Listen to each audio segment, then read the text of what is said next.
culture that you create in a company when you're like the kind of boss that's like not a know-it-all, and people aren't afraid to be like, hey Jay, I actually think that if we tried this and that, like I'm sure people do that in your company. Like when someone comes up to you and they're like, I actually think if we tried blah blah blah, and your response is like, no, they're never coming to you with something again. But if your response is like, oh, that's interesting, and you may not always take it, but that feels to me like a beginner's mindset of like, I'm open to other ways of, and I think that there's a part of me that gets a little like, and it's also like, I feel like I know best. And we go into our ego of like, no, but I know what I'm doing.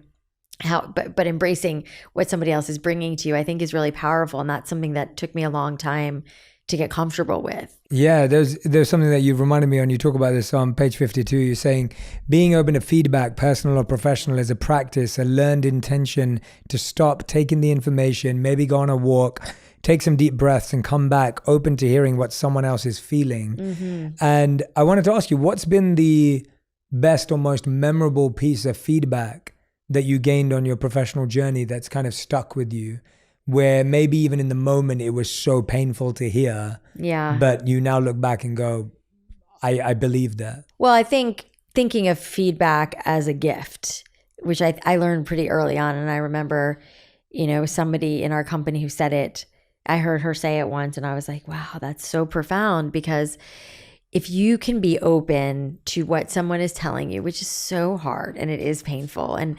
I remember my brother saying to me once, like, people are scared of you. And I was like, what?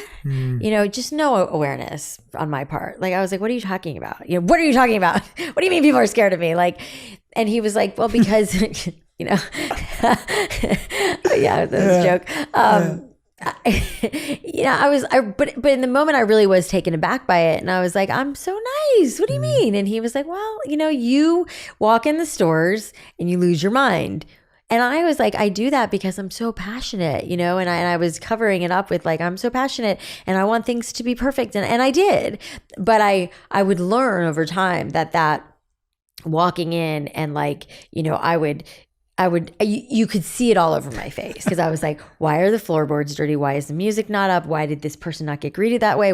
Just for me, it was like, it was like sensory overload of everything that was wrong, which I think is a blessing and a curse, because you're like, well, I am the person, this is my baby. Like, I am the person who has to be the one that's like, this is not working and we need to fix this. But I also would learn that people were excited when I would come in the store and they wanted to tell me the good things. And I did start to perpetuate this reputation of like, Alli's coming, watch out. And, part of me was like, I think maybe that's a good thing. But then I was like, no, it's not. And I would learn eventually to, like I would take notes and I would then like, not like ruin everybody's day when I would come in the store, and I had to learn that the hard way. But it really did take my brother, probably one of the only few people in our company who felt comfortable enough to say to me, because he wasn't scared of me, he'd be like, people are scared of you. And I, again, at first I was very defensive and I told him he was wrong. And, and it was also my big brother, but it really like sunk in. And I was like, man, I don't want that. I don't want people to be scared of me. I want people to be able to talk to me. I don't want